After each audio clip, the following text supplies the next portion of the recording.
Grandma Adele waved her over. Mesmerizing dude turned at the same time. And Gwen's heart crashed. Carson Loman. Gwen had to force herself not to run in the opposite direction. She straightened her shoulders and pasted on a smile. Hopefully it wasn't too fake. As if she greeted an MIA ex-best friend every day, she walked over to her grandmother and kissed the older lady on the cheek before facing Carson. She held out her hand. "Hello, Carson."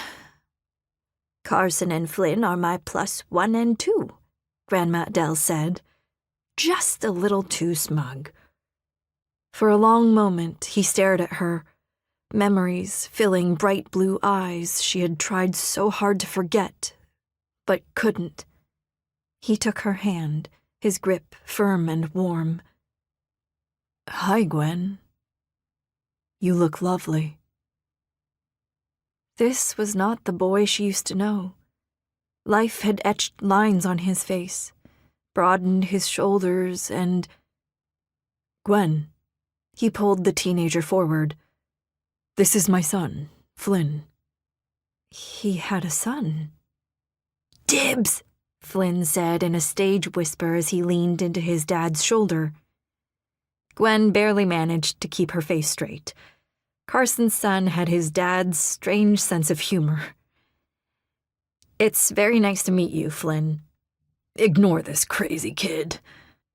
Carson dragged Flynn close, his arm around the boy's neck, scrubbing knuckles across his head.